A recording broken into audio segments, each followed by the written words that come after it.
எல்லாருக்கும் வணக்கம். இந்த நாளில் கூட வேதத்திலிருந்து ஒரு வசனத்தை வாசித்து, பெண்கள் ஊழியம் செய்யலாமா செய்யக்கூடாதா? அப்போஸ்தலர்களுடைய புஸ்தகம் 2வது அதிகாரம் 18வது வசனம்.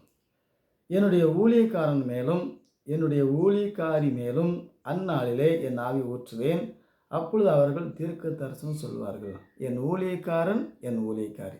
ஆகவே தேவன் சபை ஆரம்பிக்கப்பட்ட அந்த காலத்திலேயே பெண்களையும் தேவன் சபையில் ஊழியக்காரியாய் அங்கீகரித்திருக்கிறார் என்பது இந்த வசனத்தின் மூலமாய் நாம் அறிந்து கொள்ள முடியும். இன்னும் கூட அப்போஸ்தலனாகிய பவுல் ரோமருக்கு எழுதிய நிருபம் 16வது அதிகாரம் 1 வசனம்.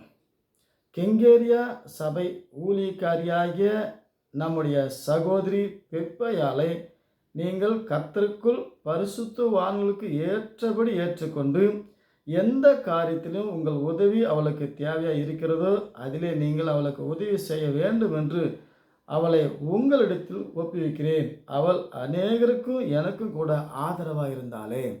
அப்போ சபை ஊழியக்காரி, தேவன் சபையில் பெண்கள் ஊழியம் செய்யலாம் என்று தேவன் அனுமதி தந்திருக்கிறார். ஆகவே இன்னும் கூட சில பேர் இந்த வசனத்தை வைத்து கொண்டு பெண்கள் சபை ஊழியம் செய்யக்கூடாது, பெண்கள் சபையில் பிரசங்கம் பண்ணுறது அயோக்கியமாக இருக்குமே என்று வேதம் சொல்லுகிறது என்று சொல்லுவார்கள். அதை குறித்து நாம் வாசிப்போம்.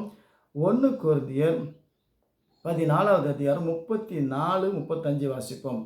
சபையிலே உங்கள் ஸ்திரீகள் பேசாமல் இருக்க கடவர்கள், பேசும்படி அவர்களுக்கு உத்தரவு இல்லை, அவர்கள் அமைதலாக இருக்க வேண்டும். வேதமும் அப்படியே சொல்லுகிறது.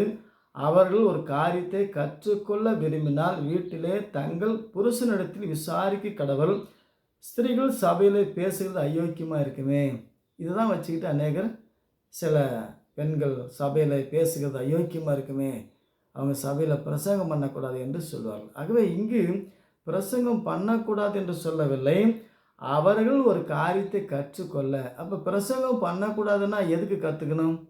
ஆகவே இங்கு பிரசங்கம் பண்ணக்கூடாது என்று சொல்லவில்லை, கற்றுக்கொண்டு செய்ய வேண்டும்.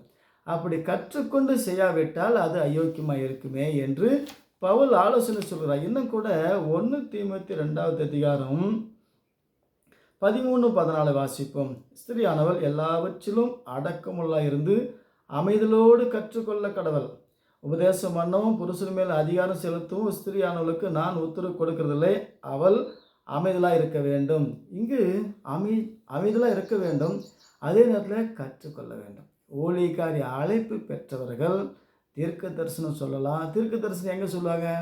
ஊழியக்காரி என்று தான் சொல்லப்பட்டதை ஒழிய வீட்டு வேலைக்காரி என்று சொல்லவில்லை. ஆகவே ஊழியம் செய்யலாம், சபை நடத்தலாம், புருஷன் மேல் அதிகாரம் செலுத்தாமல் அமைதலோடு கற்றுக்கொண்டு நிச்சயமாய் பெண்களுக்கு வரம் இருக்குமானால், அவர்களுக்கு வாக்கு வல்லமையும் போதக சமாத்தி இருக்குமானால் புருஷனிடத்திலே கற்றுக்கொண்டு சபை நடத்தலாம், ஊழியம் செய்யலாம், பிரசங்கம் பண்ணலாம், ஆராதனை செய்யலாம். எல்லாவற்றிலும் தேவனுடைய வார்த்தையில் அங்கீகாரம் தரப்பட்டுள்ளது. ஆகவே வேதத்தில் சொல்லப்பட்ட நிலையை பகுத்து ஆராயணும், கற்றுக்கொண்டு எதையும் செய்யணும். எதையுமே கற்றுக்கொள்ளாமல் கற்றுக்கொண்டு செஞ்சால் தான் அது ஆசீர்வாதமாக இருக்கும், கற்றுக்கொள்ளாமல் செய்தால் அது அயோக்கியமாக இருக்கும். இந்த ஆற்றல் தான் அதை புரிஞ்சுக்கணும். ஆகவே பெண்கள் ஊழியம் செய்யலாம், தீர்க்க தரிசனம் செய்யலாம், சபையை நடத்தலாம், ஆராதனை செய்யலாம். தேவனுடைய ஊழியத்துக்கு பெண்கள் ஆண்கள் என்று கர்த்தருக்குள் கிறிஸ்துவுக்குள் ஆண் என்றும் இல்லை, பெண் என்றும் இல்லை, எல்லாம் புதிய சிருஷ்டியாக இருக்கிறோம். ஆகவே பாகுபாடு இல்லாமல் வரம் பெற்றவர்கள் கற்றுக்கொண்டு அதை செய்ய வேண்டும். ஆகவே வேதத்தில் சொல்லப்பட்ட சில அர்த்தத்தை தப்பாக விலகி கொண்டு பெண்கள் பேசுகிறது சபையில் பிரசங்கம் பண்ணுறது அயோக்கியமாக இருக்குமே. ஊழியக்காரினா என்ன?